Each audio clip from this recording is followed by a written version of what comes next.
All right, ladies and gentlemen, welcome to today. I'm so glad you decided to join us. And if you're new for the first time, this is a masterclass series that I've been working through to help managers become better leaders. Making that, if you're making that transition or stepping up from manager to leader, or you want to be able to do that, and you need to know the knowledge and the skills that you should have in order to be able to do that, to be able to lead well, and to be able to actually take on that new role as a leader, to maybe administrate that incredibly well. This is the masterclass you need to see. And I've gone through a series by now. This is number 13 in this series. In fact, next week is going to be the final one. And we're working through mm, forging that leader. And I really called it the forge because I think when you're building new leaders in an organization, it really is try by fire situation where you're to in order to be able to build them out and create the correct leader in each and every individual. Myself, I've been tried through the fire of the furnace of leadership over many years, and there's nothing that prepares you more for leading and becoming an excellent leader and having the skills required to administrate your position incredibly well than the forge of actually leading. And so, as we've worked through the other 12 master classes in this series, it's I hope you've gathered many of the tools required, a, a very comprehensive toolbox, if you would, about for of tools that you can use to help yourself make that transition. Because sooner or later, if you are exhibiting the characteristics that I'm talking about, if you're putting into practice the things that I've taught you in these lessons, then your leadership is going to notice. If you're in a great company and if your organization is one that admires people who exceed in their position, who actually rally the troops and drive to decisions that cause the organization to prosper, then this masterclass series is something that should help you be should help you get their attention and create that next promotion for yourself. Now, if you've already been handed that promotion and you're like, "Oh my gosh, I really need to start leading well. I'm facing some challenges in my daily role at the day-to-day activities or learning to become that new leader," then this is the perfect masterclass for you to be able or masterclass series rather for you to be able to understand what skills are required of you to be able to actually win, to succeed, to blow it out of the park in your position. And so, this masterclass series session today is about creating an environment of purpose. And I don't believe that you can lead well if you're not if you're not able to create an environment of purpose. I don't think that I think that every single leader, if they want to call themselves a leader, they have to be able to do this for their team. So, if you're going to transition from manager to leader, it's no longer about just objectives, checking off boxes, and making sure tasks are done. This is about making sure that while those things are done, there's an underlying purpose that's being manifested day after day, week after week, month after month in the work that's being done, and that the team members actually feel it inside, and you do too. So, tell me how this sounds. Does this sound like a great team or company to you? A team that's listless, team that is just getting by, is kind of moving along, but not really hitting the mark every time, but they're doing fine. A team that makes decisions slowly. Well, we have to have all the decisions, all the data before we make a decision. Uh, when we're actually in the meetings, people are on their phones, people are texting their friends. Maybe somebody actually takes a call and steps out of the meeting. People just aren't really genuinely engaged until it falls on their department. They're like, "Oh, hey, yeah, it's my turn to stand on the soapbox and talk." So there's not really engagement other than when the spotlight's on the individuals. Worse than that, the meetings in your organization and your team or in your maybe your small team, if you've just been promoted to leadership and you've got a team of maybe 5 people, and those meetings that you have, they're super boring, and people try to find an excuse to not be in those meetings. There's no commitment to the work that they do. You constantly work through situations or assign tasks, and they're 50-50. Sometimes they're done, sometimes they're not. and there's no real commitment. Like, we didn't get to it, so oops. Um, and then there's no willingness to make a sacrifice. Oh, this project is going to have to. This requires some people to work through the weekend. Who's ready to do that? Nobody raises their hand. Nobody's nobody's willing. And if that sounds like a great team for you, well, then you're probably in the wrong masterclass, because that's not, because this team is going to eventually cause that section of the organization to fail. And if that's the team for the entire organization, if it's just you and a troop of team members like that, well, I would just call them employees like that, not team members. Then over time, that alone will cause your organization to fail. And there are so many elements in this world that are driving to cause us to fail month after month, year after year, in every sector, in every industry. You don't need to give yourself, or cause yourselves to stumble by not doing the things required in order to make these things not a reality, to not be a reality in your organization. Now, what if you had a purposeful environment where the team was driven towards goals, and to make better decisions really fast? You had most of the information, and then you're like, okay, based on this information, we think we can drive to this decision, and most of the time it's actually right, and you make great decisions that cause your organization to prosper, or cause the thing to be more profitable than you thought it would be, or actually close a deal with a client in a very creative way. Excuse me. Maybe you feel a sense of unity. It's not something that maybe is exactly tangible, but you actually feel supported, and that there's a unification around what you're doing and where you're going. And the team members, when they come to the meetings, they're actually sitting there engaged. They put their phones away voluntarily, and they're engaged in the conversation. And when somebody else is talking about something that doesn't even involve their department, they're like, oh, you know what? I have resources available to me that you could probably use to accomplish that objective.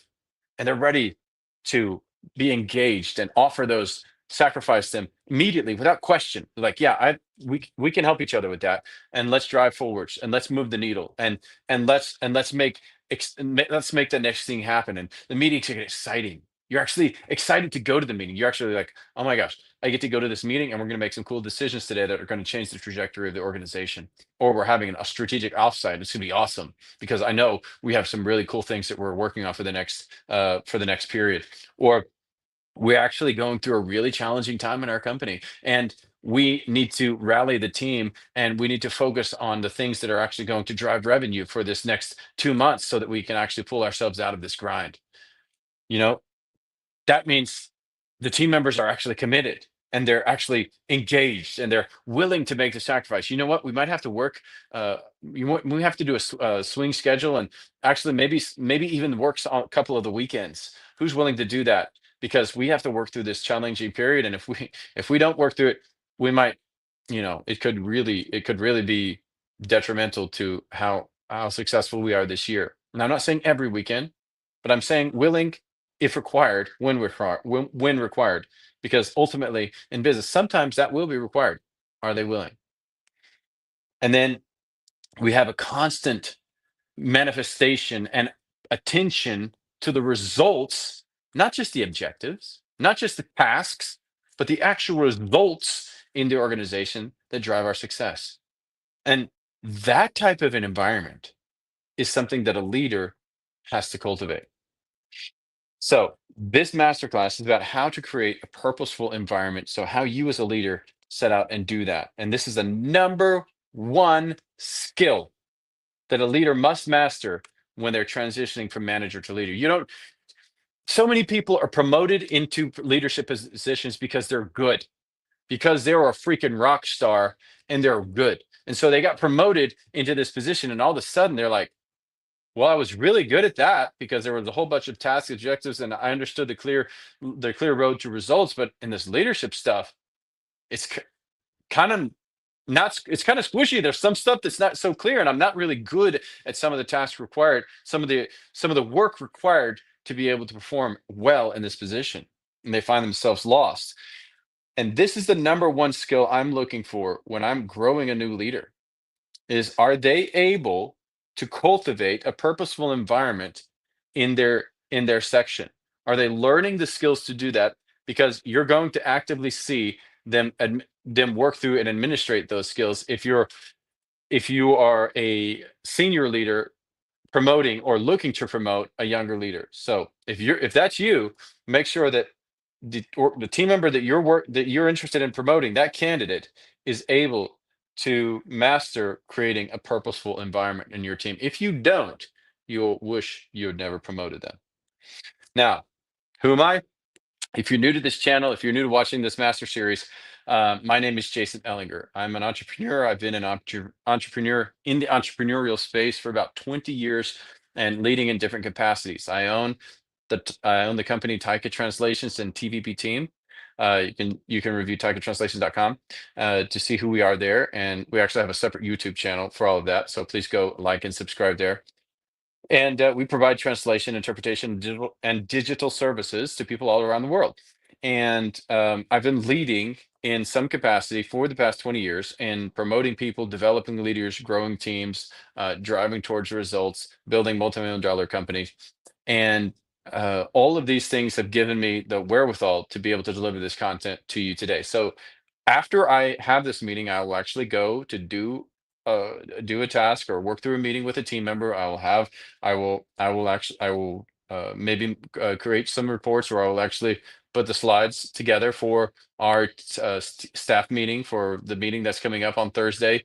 I mean, I actually do this stuff. This isn't something that's just purely theoretical. This is not something from somebody who's never made a payroll, who went to business school, and who simply is giving you the useless information that is not quite they're not quite sure if it works.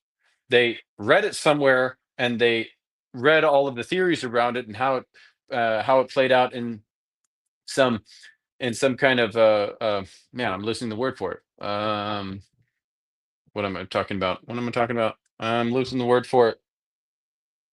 Case studies, for lack of a better word.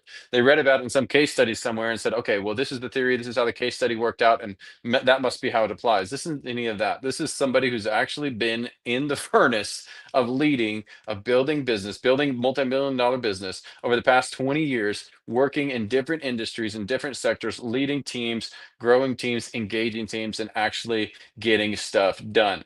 And so I do it each and every day. This is the part of that. This video series is a part of that, helping us to help other people grow their business and grow their leadership skills and their teams, and to invest back in our communities. And so that's what this channel is about. That's why we do this. And so if you would please like the video and subscribe to our channel, and I would be very grateful if you have any questions, that you would just drop them in the chat and let us know during this master series. Because if you drop them in the chat, I will stop at a appropriate moment, and I will make sure that I answer and that specific question. All right, guys. So that's about me. That's who I am. That's what this is about. Let's charge forwards. So here's some important things to know. So many times I have spoken with young leaders or young managers who want to be leaders.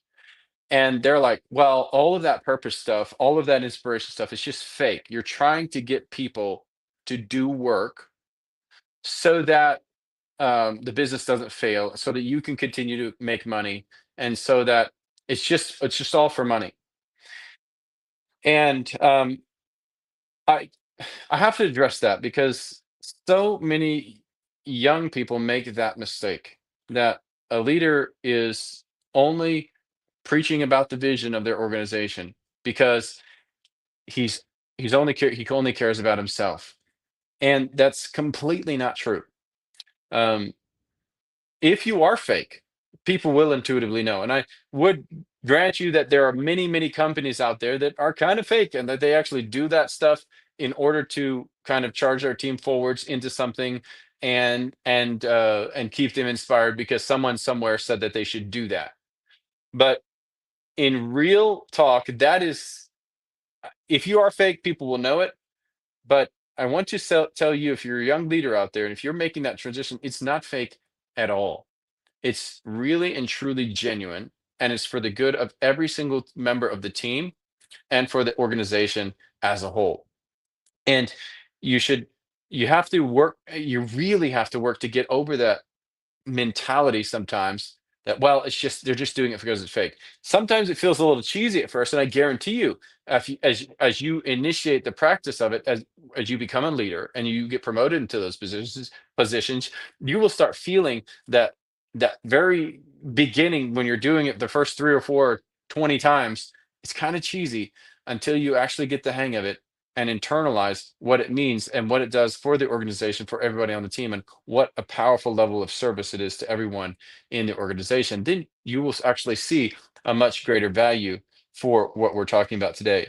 So, excuse me, my throat is really dry, and I and I just and I just ate, so hopefully my stomach will be settled and everything.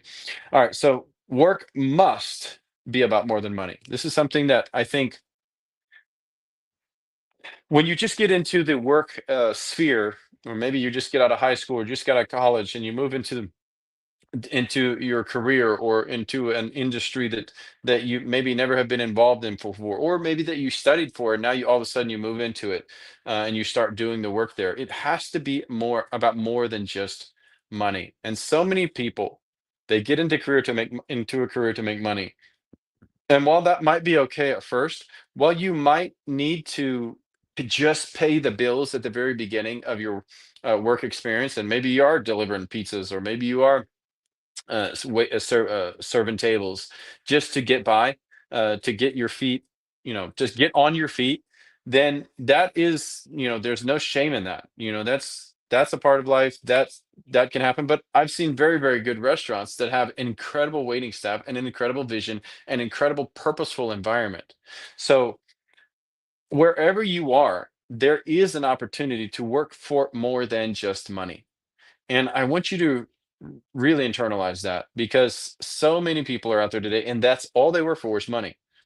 And while it is one of the number one driving factors and it is the lifeblood of every organization, work ultimately, in order to be able to be endure over time, it must be about more than money. And your job as a leader or manager transitioning to a leader is to make sure that that environment where you're working, that team, that section, that department, that company feels that purpose each and every day as they do their work. And if they don't, it's on you. If they do, it's on you. So teams who only show up for the money don't perform like teams that are on a mission and that are unified by a greater purpose. It simply won't happen. You simply will not have a team that will out, like people who just show up for money, they will underperform 9 times out of 10 for against a team that is working for a greater purpose. Why does the what why do we always root for the little guy?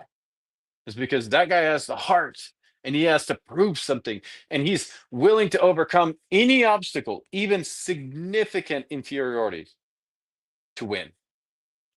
And thank you very much. Look at that. A magic hand came out of the came a magic hand came out of the uh ether. All right. So teams who show up, yes. So at first it does always feel cheated till you find your voice. Now, you have to find your voice as a leader. You have to learn how to communicate purpose.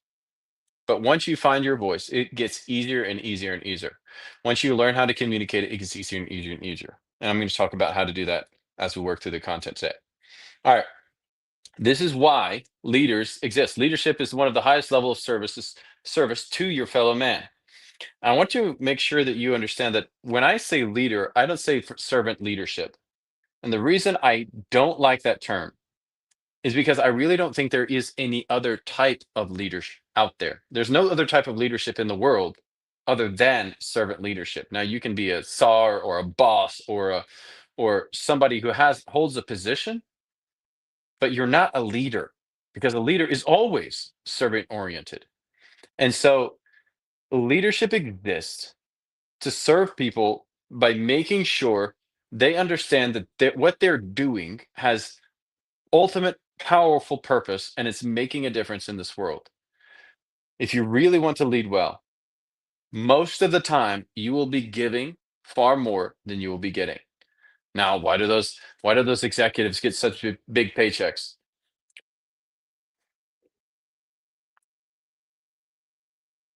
You know, if the teams actually understood the contribution that those leaders make and the sacrifice that they made to build, to forge the thing that feeds their family each and every day, or feeds the family of hundreds or maybe even thousands of people, it would be a much different, that question might become irrelevant, because they would start to see the unbelievable value that those leaders of the organization are providing to the team, to the people, to their communities, and to the organizations that they connect with and serve.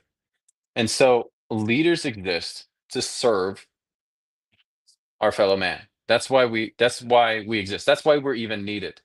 Work and tasks, they're always there, and they will be there in many different forms. But leaders who help people understand the purpose of their environment, how their work is connected to purpose, are few and far in between. And those roles should be carried out with incredible expertise and deep,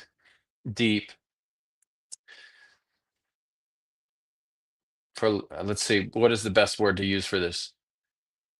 Conviction. Now, serving your team could be in the form of being cheesy. Like, I don't want to be cheesy. I definitely didn't want to come across cheesy when I started leading. I didn't want to do that. I wanted to be a great leader that was inspirational. But at first, you might have to serve your team really well by being a little cheesy, because you're not really good at it yet. And that's okay. And sometimes, even when you are really good, it still comes across cheesy. Showing up yet again. The thing didn't get done, the objective wasn't completed, but you have well-meaning, good-hearted people trying their best, didn't hit the mark, and you show up yet again to say, "All right, guys, let's try again. All right, guys, let's make this thing work. All right, guys, this isn't we haven't quite solved the problem. We've gotten very close, but we still have to drive to that last thing." You show up yet again, again and again and again and again, serving your team with making sure that there's somebody who holds the bar, that somebody who cares deep enough to show up yet again, even when nothing makes sense, or you've tried everything and it still isn't quite working. It could be in the form of holding your team members accountable, or your team members specifically accountable. That's a challenging thing to do day after day after day. And especially if you're making that transition from manager to leader, you're going to have to start doing this and practice it. It's very, very difficult. It's hard to pull your team member aside and say, "Hey, Sandy, while we were in the meeting, you were super, super loud and very annoying to the rest of the team, because you were chewing, you were typing, you were whatever you were, I mean, I don't know, whatever annoying thing it was that they were doing. And in order for the rest of the team to feel valued and to feel that you really want to be in this meeting, you need to stop that." That takes a lot of sacrifice. Why? Because you as a leader have to actually deal with a problem that you feel is beneath you. Like, so many times, like there are so a good example of this, one of a company executive was telling the rest of his team, telling the rest of the executives, "Okay, I'm going to be the next chief production officer." And they're like, "Really? Nobody told us that." And so one of the other team members called the CEO and he said, "Hey, are you going to promote so and so to the chief production officer?" And he said, "No, I haven't even considered that guy for that position." And they're like, "Well, would you please tell so and so to stop saying that, because he's telling us all that you're going to promote him." It's like, and the CEO said, "No, I don't have any time to deal with that. That's just stupid drama." And so he just hung up the phone. When in fact he could have sort of served his team incredibly well by picking up the phone, calling the team member and said, "Hey, John, I hear that you're telling people that you're going to be the next production officer in our company, and I haven't made that announcement. Nobody else has told you that. I don't know where you're getting this from, but it needs to stop. And that type of interaction is very challenging and uncomfortable. And sometimes you feel it's beneath you, but it's not, because that's part of leading. And that type of sacrifice is something that a leader has to do. Releasing toxic team members. Well, that's easy to understand. If the team member is toxic and you need to deal with that person head on and release them because they are not doing what they're supposed to be doing, or they're treating other people in a very toxic way, and you as a leader have to acknowledge, address, go through a process of releasing them, deal with that. That's a way you serve your organization. Excuse me. Inspiring when things seem hopeless and when you're struggling too. This item will eventually happen in your leadership. You're working through a task, you have deadlines that are too close, the sales aren't what they should be, you're really struggling at home, and you still have to lead your team forwards anyways. Doesn't matter how you feel. It doesn't matter if you're broken. Somebody has to lead the team, and you're holding that position. So the honor falls to you. And so that may be a way that you have to serve your team. Casting vision, painting the picture of the future, actually thinking about defining and painting the picture clear enough for everybody to see, asking the hard questions, driving to reality, and then creating engagement for your coachings. So many times a young leader doesn't realize how important it is for them to create engagement for their coaching. And they get in their one-on-one meetings with their subordinates and like, okay, these tasks and this and these all things need to be done. Okay, we'll talk next week. Thanks. And they, part ways and go on and do their separate things. But they get to the next week and it's like, oh, half the stuff isn't done. What's the deal? I'm like, well, how do you engage that team member in your coaching? So in order for you to be able to succeed here, this is how you're going to have to behave, and go on and so on and so forth. And then you go through a process to help the team member do better and actually engage in your coaching. If you can't get a team member to engage in your coaching, either you need to get better at coaching, you need to be able to learn more about how to coach up a team member, or coach up or coach out a team member if that's what's required. And that's up to the leader to figure out which one is the right thing for that moment, for that situation. And then getting engagement, I'm sorry, and then reminding perpetually without losing heart. This is one of the things that leaders do that is seemingly one of it's one of the most simple, but it's also the most challenging at the same time, because you never ever get to stop. It has to keep going and going and going. You have to keep reminding your team of the vision. Keep your reminding your team of the strategic objective. Keep reminding your team of the thematic goal. Keep reminding your team of the next and the next and the next thing that has to be true in order for you guys to win. Keep driving back to vision. Keep telling the stories. Keep telling the old stories of victory in your organization until people are so tired of them they could repeat them themselves. And yet you keep telling them, because that's where the purpose and the character and the heart of your organization comes from. And believe it or not, it really matters to people. And so when I said this is why leaders exist, it's one of the highest level of service to man, and you'll be giving more than you receive most of the time. It could come in the form of any of these things, and the list could go on. But I just want to show you some of these things before we get into the content, because the role of leadership is so vitally important to your team that without it, they're listless. Your team is demotivated or unmotivated. You're not going to get them engaged, and you're not ultimately going to achieve incredible results for your organization or for your section or for your team. Or if you are the whole company, you plus two, or whatever it is, you're not going to be able to win. And so what I'm hoping that in this masterclass, you receive some of the information that you need to be able to win over time and be incredibly successful in your leadership role. So to create a purposeful environment, number one task for new leaders is to understand organization's purpose and how to connect that purpose with a work in the positions that they manage. So if you coming into your leadership position, you might think that there's one-on-ones and meetings and strategic leadership sessions and all types of different things that you need to be involved in and master, and those are all important, and you should.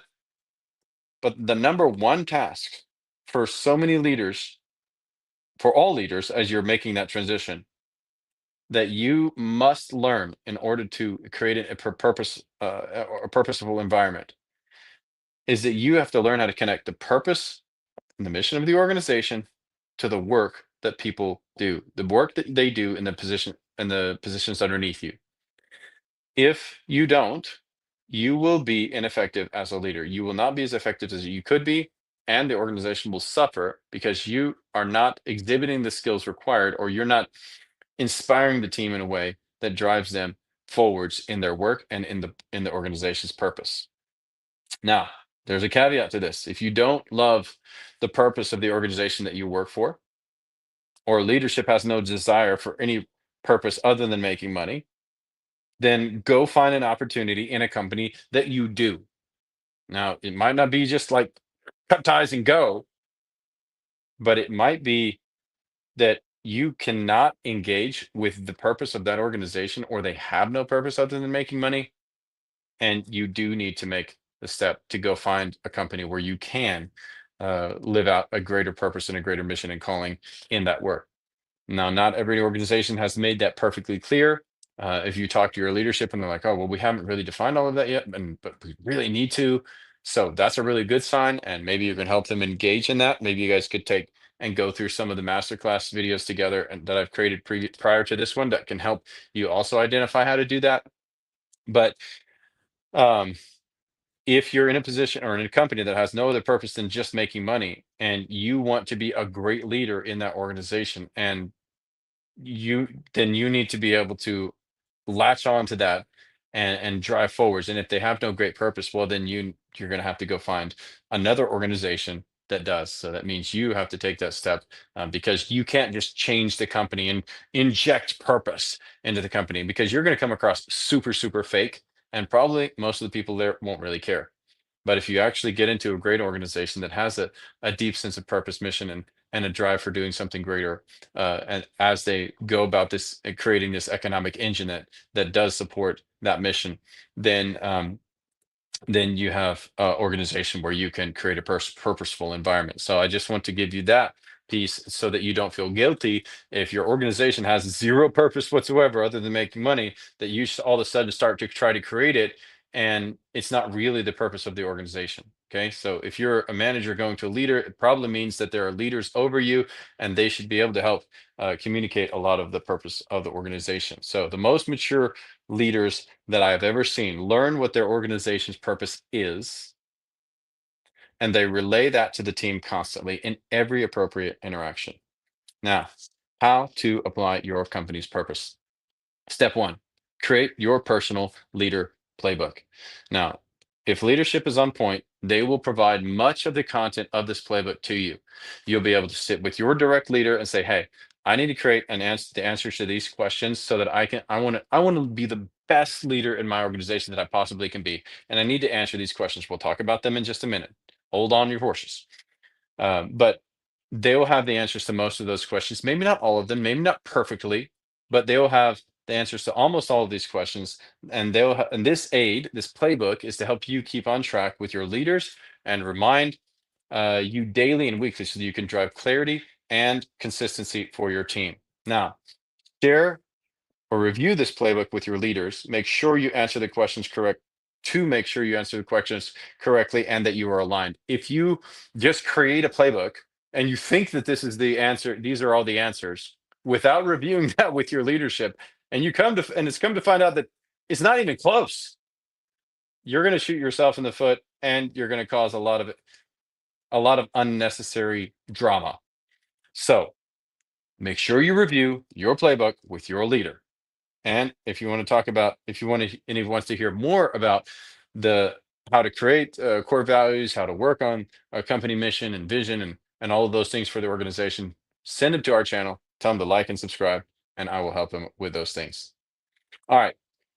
Your leader playbook should have a clear, concise answers that you remember and can articulate these 8 questions to. Okay, so I'm going to give you 8 questions. So you should just put your company letterhead, and at the top of that, start set, put playbook at the top, leader playbook, and then put the questions below and start answering the questions. Why do we exist? So simply, why do why does our company exist? How do we make the world a better place? Now, I go through answering all of these questions. So if your leaders have not gone through answering these questions very intentionally and specifically, please go back and watch some of the videos I made. It's called The Advantage. The book is called The Advantage from Patrick Lencioni, and I go through the 6 questions. I know there's 8 here, but there's 6 questions there that really give your organization the best possible chance of succeeding, winning over time. So take and start writing the answers to these questions and make sure it's aligned with leadership. How do we make the world a better place? You need to know that. What do we do? What are our values? And list all of these things out in a very clear and concise way, and make sure that you know them by heart. Sorry, did I mess up the slides? Yeah, no, we're good. What is most important right now for the company? How many leaders actually know what is most important right now for the company? Because every company should have a thematic goal for a period of operation, whether it's 4 months, 6 months, or whatever they're going through at the moment. Maybe they're working on a specific objective, or trying to land a massive client, or changing a little bit of the direction of the organization. What is that big thing that they're working on? You can go back and look at that in the thematic goal training session that I created. And if your organization needs help with that, please send them there. But what is most important right now? If you don't have the answers to these questions, you're going to have a hard time leading really well. Okay. Now, not only what is important right now for the company, because that's the overarching thing that everybody needs to be focusing their efforts towards. What is most important right now for this team? And how does what is most important for us right now relate to the thematic goal of the company? So if you lead and you have the answers to these questions, I'm sorry, if you're a leader and you have answers to these questions, you're going to be able to connect the purpose of the organization to the work that you do early and often. Now, how is our team going to succeed? The company needs to know how it's going to succeed, but how is our team going to succeed? And this is something that's specific to you, and you need to write that out. It should be 3 to 5. I mean, I don't know. It could even be 2 to 3, 2 to 5 sentences of your explanation of how you're going to succeed. It shouldn't be terribly complicated. Just a plain thing that your grandmother could understand. No offense to grandmothers out there, but just a plain verbiage that says this is how we're going to win. And then who on our team, who must do what? And if you have a playbook with the answers to these questions, and you drive back to that every week, week after week after week, and you're leading your team with that type of alignment with the company's purpose, that alone will start to bring out incredible purpose, create an incredible purposeful environment for your organization. It's just 8 questions. But so few people actually do the legwork to answer these 8 questions, have basically a single sheet of paper. You've got the answers to these questions, and you use them early and often in every interaction, in every appropriate interaction that you have on your team. The second thing you need to do is review and update the 3 questions, these 3 from your 8 questions in the playbook every single week. Now, some of these uh, will be adjusted kind of more by leadership. For example, what is most important right now for the company? That may not change for like 8 months. It might be the exact same thing that's most important for the organization for that period. And it might be increasing sales. That might be uh, uh, uh, increasing our reputation in the marketplace.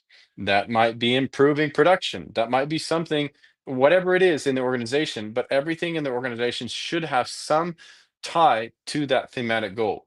So that thematic goal, I just want to make sure that you revisit it each and every week so that you know what is most important to the company and you're able to relay that to the team. Because one of the most impactful and effective ways that you can be a leader is by using the cascading communication mechanism, which means your leader says it, the next level of leader says it, the next level of leadership says it, the next level of leadership says it, and they're all saying the same message all the way down to the very last person. And it's crystal clear. When you have a leadership team doing that and team members doing that, and you're doing that as a leader, it makes you one of the most impactful leaders in the organization and causes your organization to have the most high, highly likely, the most likely chance of succeeding over time. Because a team that is unified can outperform a team that is vastly more popular. Any, okay, maybe not in any period, but over the long term. And when you're in business, you're in it for the long term. This is not a 3 year, 2 year. This is like 30 years. And you don't, and if you're not in that perfect alignment, ultimately there will be you will find the weak links and it will cause a breakdown in that section. So the third, did I answer this question? What is most important right now for our specific team? So this one is the next question that you have to answer. Make sure that the answer is pure, or aligned with leader that hasn't changed. Because if you guys have accomplished a big part or a big chunk of the work that you're supposed to be working on, or delivered on some deliverables, well, that big objective that was most important right now last week might not necessarily be the most important thing this week, because maybe we have a new objective, a new big hairy thing that we have to deal with, and that is the overarching theme for the week, and you need to deal with that. So if you're going to be a leader charging your team forward for the next week, then what is most important right now for our team has to be something that's on your mind and in front of your team's eyes each and every week. And so these three questions should be something that should be the items that you're updating each week. And who must do what? That's pretty simple. Sally needs to do it, John needs to do it, Dan needs to do it, or whoever else. Just assign them to their places or ask for the volunteers, and hopefully they'll volunteer where appropriate. And if they don't, then we get to drive back to how to hire great team members. All right, so why is this important? Okay, my slide just not pop. Okay, everything's good. Maintaining clarity for your company's purpose is a never ending job. You're like, well, I said it once, I'm done, right? No. Great leaders, that's why one of the big sacrifices that great leaders make is reminding, is because it seems so elementary sometimes. It seems like you've said it so many times, so everyone should know. Why do we need to do this anymore? And yet, you still have to drive back to that reminding. And so you should talk about the values, the stories of success, how you're going to succeed, how the previous battles that manifest the core values in the organization, and the vision of the future. So often you are sick and tired of it. And you've probably heard this if you listen through other if you've listened to other great leaders out there. But if you haven't talked about it that much, then you haven't talked about it enough. So you need to go that far and then keep going. Okay, so communicating how your team plays its part creates unity and bolsters morale, and it reinforces shares purpose. This is a key leadership skill. So if you if you're unable to figure out how to connect the organization's purpose to the work, you're not ready to lead yet. And if it's unclear, then you need to get to leadership and make that clear, and then make that connection. But this is a skill that you have to master as a leader, as a manager going to a leader. You have to be able to say, okay, guys, this task is part of us being able to deliver on this for deliver on in within this value in our organization. Like, you guys pushed to the end of this project, and that was unbelievably challenging. And you had to, uh, because our overarching objective for this period is actually onboarding these types of clients, and you guys just pushed to the very end. you made it to where everyone in the organization has a safer place to work. And that is an unbelievable sacrifice that I just want to acknowledge each and every one of you for. Even though that they know they did that, you acknowledge that, you bring it to the surface, and you bolster morale and reinforce the shared purpose. And that leadership skill is invaluable, and you will never be able to replace that with anything else. And sometimes that has to be developed through the trial of fire. And I think more, I don't know, sometimes, maybe always. It just has to be developed through the trial of fire. Like you actually have to have situations where you are required to deliver that message, which often has a lot of adversity in it, and you've gotten through the adversity and you've made an incredible win. You've delivered the message to the team, and that reinforces shared purpose, creates unity, and bolsters morale. And you're able to So the third reason is you're able to consistently model and extract from work and remind your team of the core values for your organization early and often. Those reminders never get old. And I know I talked about reminding already. Sounds like I'm reminding already in this masterclass, because that's literally one of the biggest jobs, is reminding your team. So because people often, they don't need to be taught.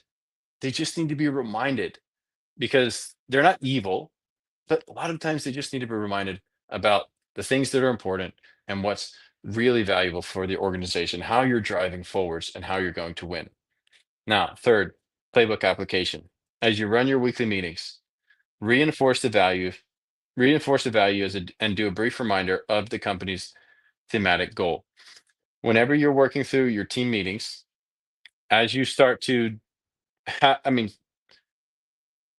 I, I sometimes I talk as if like I expect everybody has the organization that has the same systems in place that we do, but I know a lot of organizations don't, and a lot of teams don't.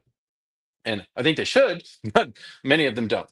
So all of our teams members, every section meets every single day, and every team meets every single week. And it's really important, and including the leadership team. The leadership team meets every single week. Every sub team meets every single week, and every task force meets every single day in my organization. So when because of that, we are able to share this information early and often. And during those types of meetings, we reinforce the values. We reinforce the core value. We make sure we deliver a message that's connected to our purpose, and we actually drive forward for the day. So that's just my organization. If your organization is not like that, I hope that you eventually start becoming like that, because it will help everybody understand that they have a much more meaningful place that they work in. So as you perform your one-on-ones, so if you want to know what a one-on-one is, go back and watch the video on one-on-ones. But basically, you look for company's values coming to life in the team members' work. I did a one-on-one. No, I didn't do a one-on-one today. It was a daily stand-up meeting that I joined. Sometimes I pop into some of the daily stand-up meetings that our team has, to just to spread. Like, no, I'm not going to say that. Just to bolster morale. I'll say it that way. And um, there was just a leader who used to say to spread dissension and hate throughout the organization, and just was the funny. That's why I paused there. But I'm not spreading dissension and hate throughout the organization. I'm actually showing up to try to just to add value to the team. And so, as a CEO of the organization, we have a lot of these things happening, these meetings happening in different departments each and every day. So it means that, once in a while I drop in to check on things, and just to be a part of that. So anyway, so as you perform the one-on-ones with your direct reports, which I recommend doing every single week. And again, I have a video about that. If you want to go watch the video, go watch the video about how to do amazing one-on-ones with your team. You look for core values in the team's work coming to life and highlight it. That's how you apply it. You're like, oh, hey, you drove to the end of this task. I know that was really challenging for you. And I know that you told me about some big barriers that we were facing last week with that, but you got to the end anyways. I just want to let you know that, like, that's us never giving up. That's our core value of never giving up. And you just brought that to life so well. So I just want to applaud you for that, and just to kind of remind you that that's who we are. And your demonstration of that this week was freaking awesome. So thank you. So, good on you. And so that's how you do that. in the one-on-ones, and then daily team stand-ups mention the thematic goal. So the team thematic goal is what? Could be in a sales one, it could be like, okay, drive certain amount of revenue today, or it could be connect with such amount of clients today, or it could be whatever. Maybe HR's daily stand up is like, well, we need to get a certain amount of applications or a certain amount of candidates or actually a certain amount of great interviews done. Or maybe it's on the production team. We these this Our thematic goal for the day is we need to deliver really well on such and such clients. And so whatever it is y- for the day, you have your thematic goal, you have your team, you have as you as the leader stand up and say, okay, this is a thematic goal. I want to remind you what it is, and let's charge forwards. And then reinforce through your personal modeling behaviors of values. And I almost didn't put that point on here, but I think it bears reminding that if you just talk about the values and you never model them, if you just talk about the values and you never work a weekend, if you never go outside your comfort zone, if you never do something that is below you, and you never model the behavior of a great leader or the values of the organization, you will not be able to create a purposeful environment in your workplace. I can't even tell you how many weekends I've worked. And I'm fine with it. I don't even care because I served our team and I helped them. Okay, my wife and I work together in our company actually, and so I can't even tell me how many times that I've watched the kids so that she could get something done and deliver a task. And did she get paid extra hours for it? No. Well, she's the owner of the organization, so right, she gets part of my salary, right? Or what's mine is hers, and what's hers is hers, right? So she gets all of my salary. Anyways, but we share that together, and it's a joy to live that way. So the point is that we don't count those things as terrible sacrifices that we're just kind of notching off, and we're trying to something came up on my computer here. Maybe just renew and close. Just close. Go away. Okay, now we're good. Everything's fine. We don't count those things as grievous things that we had to do. We're just like, no, the team needs this. The organization requires this of us. We're going to take care of it. We're the best positions to do this, so we're just going to do it. And so there are many meetings that I attend that I didn't really want to attend, but because I was the best person for that position, and like best person in our organization to be able to handle that, I just do it. And so when you model that behavior for your team, it inspires them and starts to create that environment of purpose. If you never find yourself going out of your comfort zone and modeling, I mean, hopefully you don't have to like supermodel integrity because you are a person of integrity, but when integrity could be in question and you fail to model good integrity, then that causes the organization's purposeful environment to deteriorate, and your effectiveness as a leader also to deteriorate with it. So yeah, I have a note at the bottom of the page here. If you do these things in a great company, you will be promoted. Believe me. If you actually take the playbook, align with leadership, and put this stuff into action, like this alone will probably get you promoted in any great organization. I was thinking about that. I was putting this together. I was like, man, if leaders actually did this, like my leaders do this, but if other leaders actually did this without having to be told, if a leader would just come to me and do that, I'd be like, man, you're kind of weird. Like, how do you know? This is such great leadership behavior. I I would be taken aback, and I think that many organizations out there um, would be promoting those people who, especially if they're a great organization, they will definitely promote you. There's a lot of sucky organizations out there. I grant you that, but if you're in a great organization and you do this stuff, they will very likely to promote you to the next position because you will be shining incredibly bright and creating an environment of purpose in your section. So, guys, I really want to thank you for joining me on this one. I know it's kind of a long masterclass, but the stuff that I talked about today This stuff is a dream come true for an upper management leader to see in his team. If his team will just take these and deliver on them, it's not even hard. You just have to make a little bit of intentionality. It's a sheet, one sheet of paper, and remembering to apply. It will cause the organization so much more unity. It will enhance the experience of everyone on your team and probably get you promoted. Like I can't deliver to you the how valuable what we just talked about in this masterclass series today is, because those type of leaders are leaders that genuinely change the world. I think they change the world one person at a time because they're actually in the trenches each and every day working with a team that they care about the team, they're bringing the purpose to life, and they're encouraging the hearts and minds of their leadership, driving the organization forward at a warp speed because of the alignment and clarity they drive to each and every day. And so I implore you to engage with this and actually fill out and do these things if you're trying to make that transition from manager to become a truly great leader for your organization. If you have any questions at all, if you need assistance implementing any of this stuff, please contact me. In my organization, we assist in implementing the training that we teach.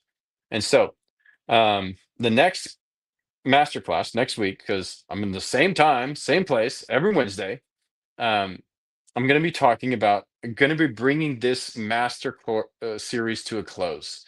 And we're going to be going over, we're basically doing a course conclusion and a recap, and you don't want to miss it because I'm going to share things in this recap and this conclusion that I haven't shared in any other section of the training. And so I want you to make sure that you mark it on your calendars, like and subscribe to the video, make sure that you are you may even drop us a comment or ask us a question if you want to, I'll address it in that session about any of the sessions, the 13 sessions that we have delivered to you in this masterclass series. And I'll be happy to make sure that we answer those questions there. So like the video, subscribe to the channel, and uh, don't miss next week because it's going to be a really special masterclass on the course conclusion and a very, very important recap of everything that we talked about so that you have the gist of it and that you're able to charge forwards as a manager transitioning to a leader. And then the next week, we're going to be doing something even more exciting. We'll talk about that then. So thank you very much for being with me today. And I look forward to serving you sometime again in the future.